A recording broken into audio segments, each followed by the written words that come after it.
Welcome to Come and See, your podcast for finding truth in a world of chaos. Brought to you by Living Waters Abide Ministries. With host and founder, Richard Case, and co-host and retreat leader, Kathy Ricconi. Jesus reminds us to watch for the signs of his return. Today, we will explore further what we are seeing in our times that line up with what signs he said would indicate the potential of the end and his return. We will also discuss the practical meaning of this as we watch and as a remnant prepare as he so leads. And now your host, Richard Case.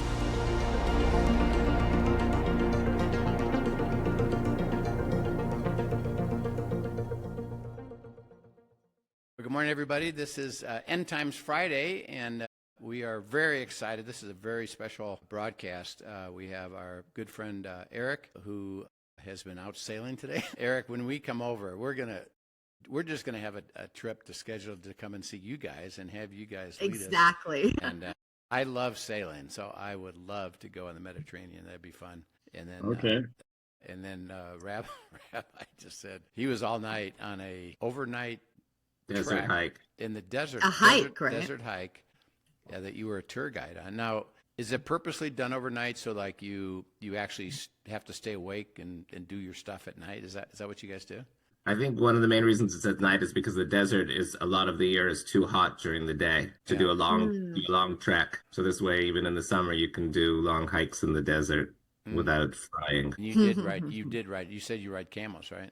Not this time, no. Sometimes you bump into wild camels out in the desert, but we didn't last night. Just scorpions. Well, so anyway, from the last time we were in, interesting enough, we were talking about Iran, that Trump was trying to negotiate a settlement on the nuclear. You predicted correctly, Iran's not going to agree to anything. That leaves you in a position where you have to take action. You can't allow a nuclear weapon to be developed as a threat to your existential existence. And there was a thought on your part that Trump probably would drop what they call the bunker busters, but you had other ways of doing it. But he did.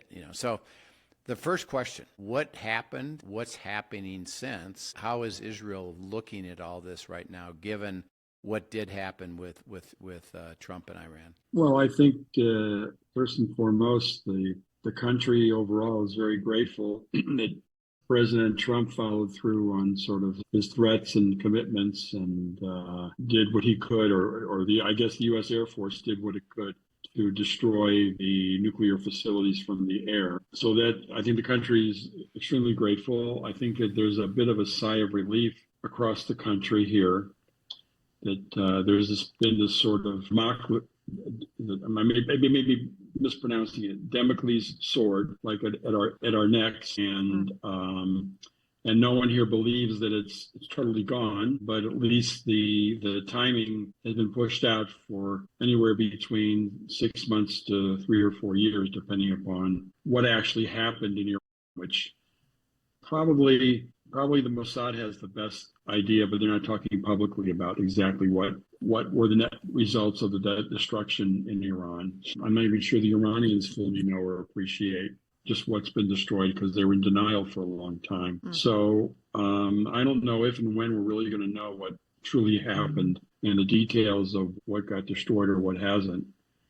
First and foremost, at this stage, everyone would love to know where that 400 kilograms of enriched uranium is in Iran. There are probably only a handful of people in Iran that know, and whoever at Mossad has been tracking this. So I'm not sure we'll ever really know, at least not for a long time. So there's a bit of a feeling of relief, and I think a great deal of pride in what the Israeli Defense Forces, especially the Air Force, and the Mossad together were able to achieve. It's sort of mind-boggling when you add it all up together. The details of the missions that the Mossad conducted in Iran, for the years prior to the launch of the attack, days before the attack, hours before the attack, is really mind-boggling. What they were able to achieve in terms of penetration of the Iranian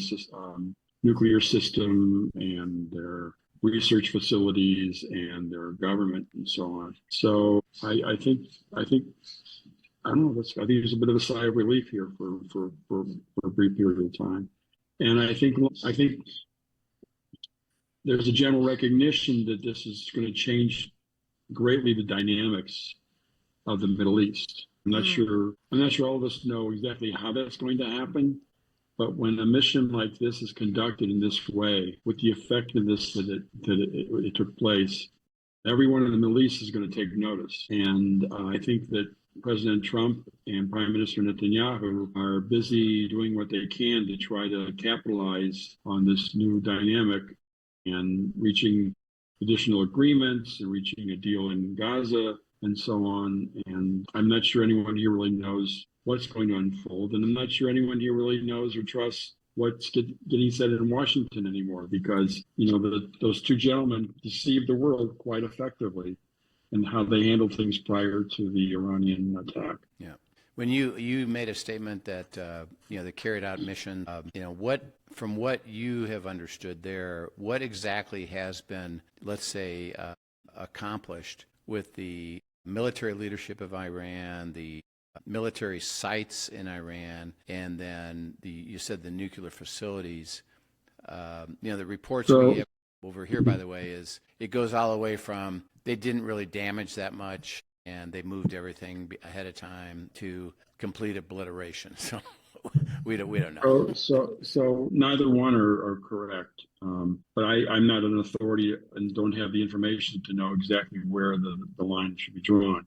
From what I can gather, now bear in mind I'm also a scientist and I'm a chemist and physicist from UC Berkeley, and a lot of the Manhattan Project was conducted at UC Berkeley, and so I have some understanding of what it takes to make a bomb of this nature. So there were three nuclear facilities that were the focus of everyone's attention.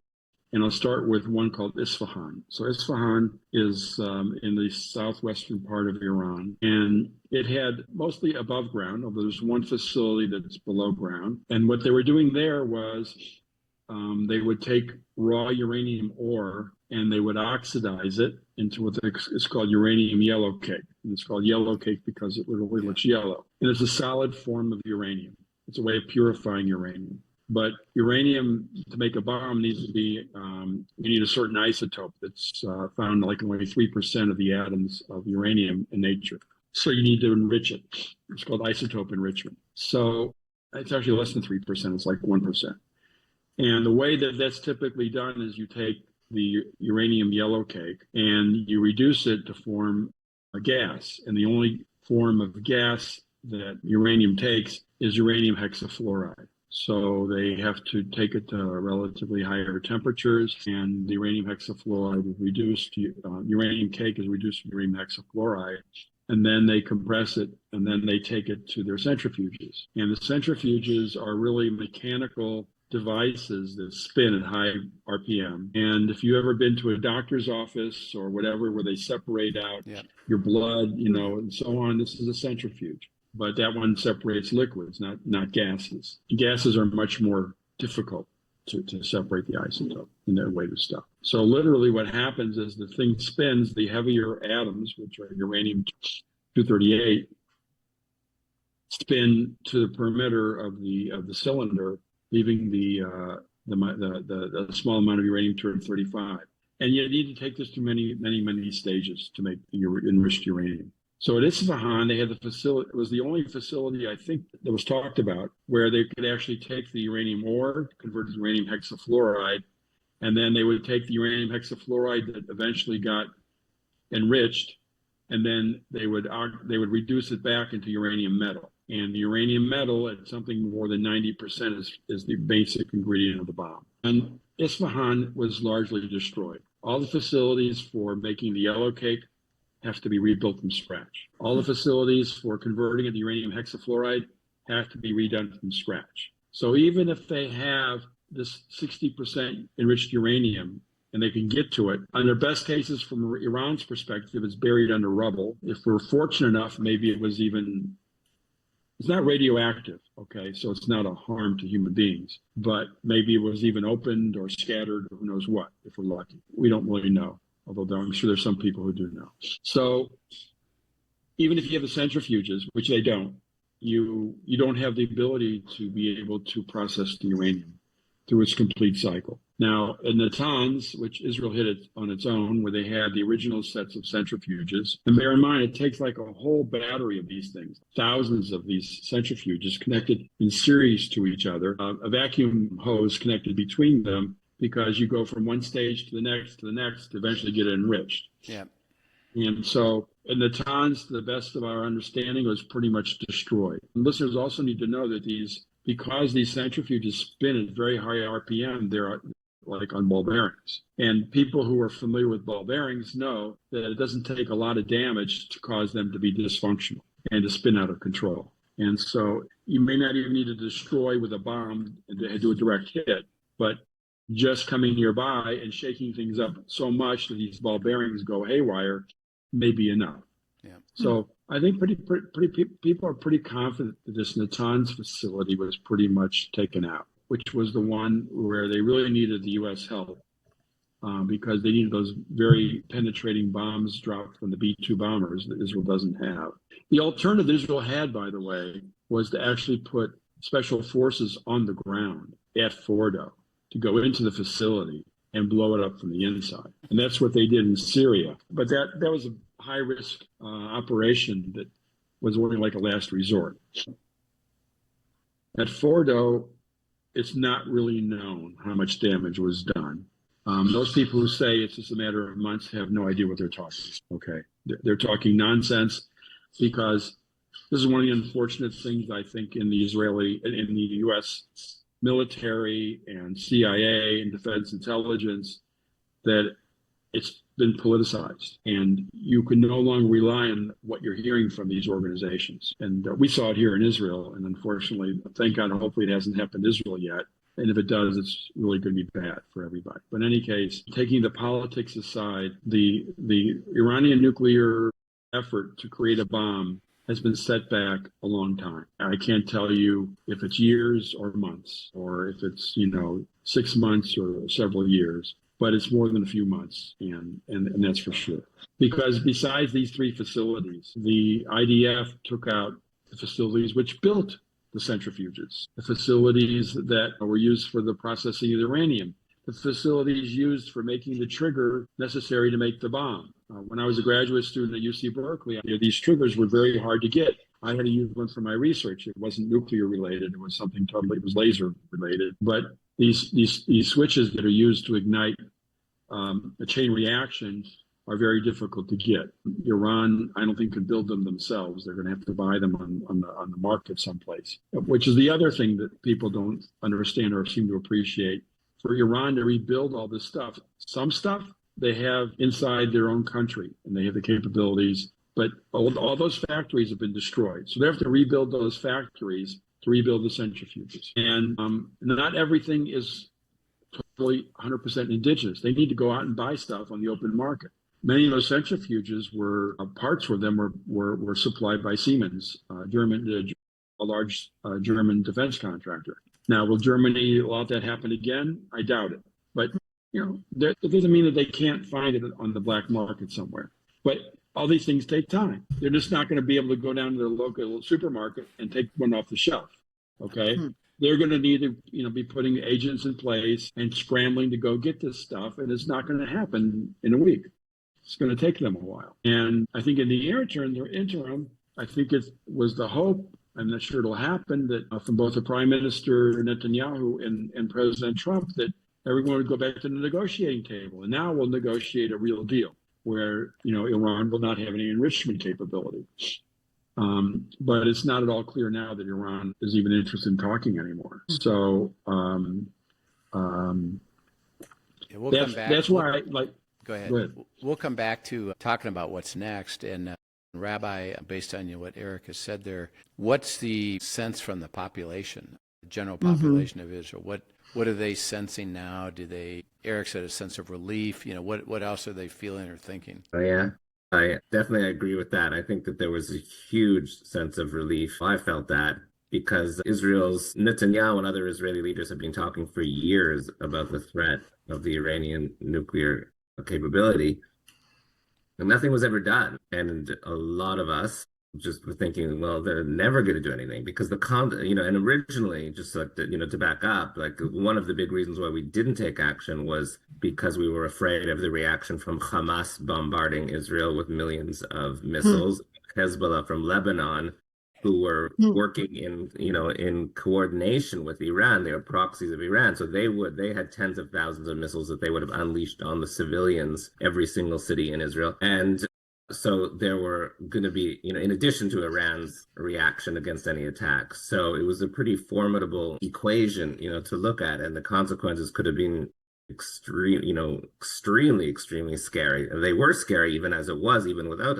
Hamas. So the fact that Israel had fairly efficiently neutralized, or to a large extent, Hezbollah, and paved the way for us doing something, but there was a lot of skepticism whether it would ever happen, and our children's future, our grandchildren's future, was all dependent on us taking action. So there was a great relief that we actually went about doing it. At the same time, it was crazy. It was really crazy to live during that 12-day war. I mean, they were targeting, daily, sometimes hundreds of times a day, ballistic missiles the size of buses that were going up into the atmosphere and coming down at lightning speed. They were targeting civilians in every single city in the country, sometimes, as I said, hundreds of times a day.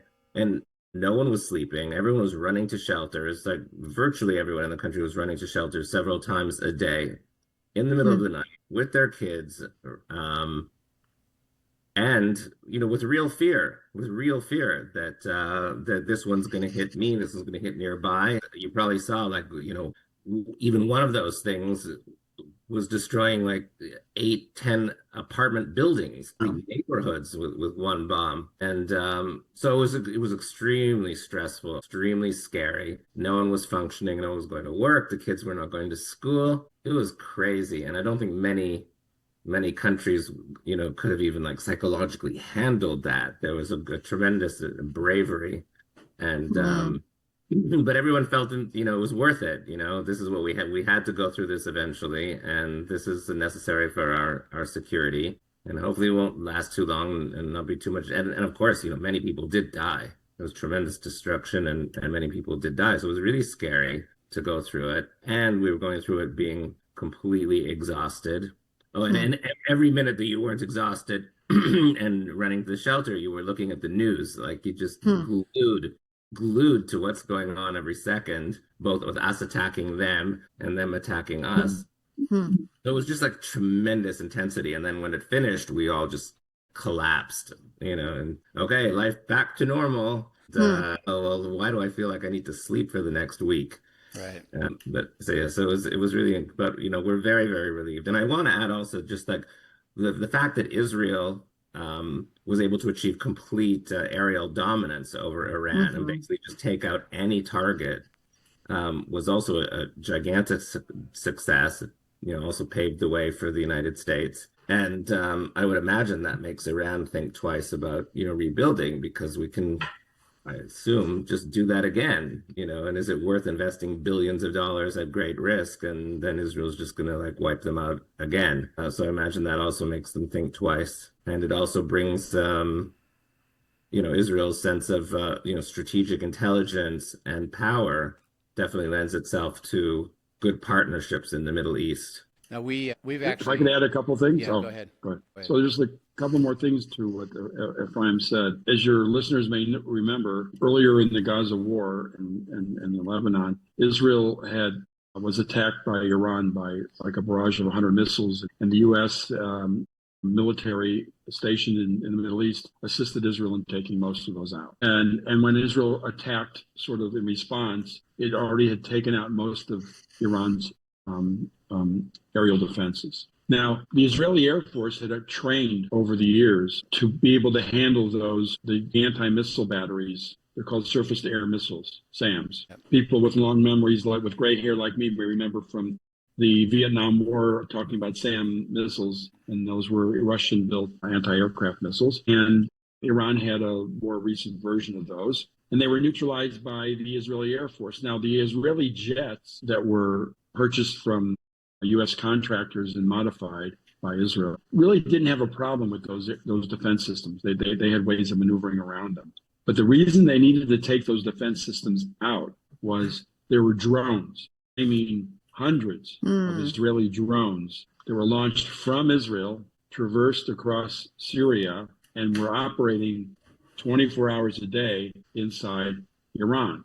Most of the missile launches that would attack Israel from Iran happened at night. And the reason they happened at night was because it takes a certain amount of time to load these missiles with the solid rocket fuel. Not as much as liquid, but it takes a while. And if you do it during the day, they can be spotted by satellites or by these drones operating, and these drones would take them out. At night, they were much more difficult to operate, to notice until they actually launched. So that was one thing I wanted to add, was why these anti-aircraft systems. I think it's been announced that Iran's discussing with China purchasing their anti-missile systems, but my guess is they won't be much more effective. I don't know.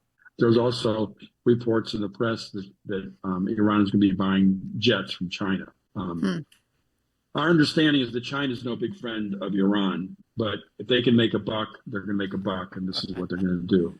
Okay. On a related subject, there was a very well publicized comment attributed to President Vladimir Putin in his discussions with the Spanish Prime Minister several years ago, when the Spanish Prime Minister asked Putin, why in the hell are you selling anti-aircraft missiles to Iran? He says, oh, you don't even worry. The Israelis are going to take them out on the first day of attack anyway. So it's just a way to make money. He's well quoted saying that. And the other thing that I wanted to add to what Brian was saying was the significance of the changes in Syria. In order for Israel to reach Iranian airspace, it has to cross Syrian airspace. And if Syria if you remember, was a proxy of Iran, and it could be very ugly things, and it also had these anti-aircraft missiles, so sending drones across Syria to Iran would have been very difficult. But because it's like everything was aligned at the right time, at the right place to launch this 12-day war. We had Hezbollah neutralized. Syria was basically not only neutralized, I guess I don't know if he's acting, but the current president of Syria, Shara, I guess is his name, or Jolani, actually announced that Israel's welcome to use Syrian airspace to attack Iran. He hates Iran now too, because Iran took over his country for so long. And so that was a very, very important element into the timing and why now and so on. So it wasn't clear to many people when all these stars as a constellation would align once again for all these things to come together at the right time and place to launch an attack. And as we end this section, Rabbi, a question that based on what Eric just said, do the people think about process that because of what has happened with the October 7th that started this whole thing, with then Hamas being neutralized, Hezbollah being neutralized,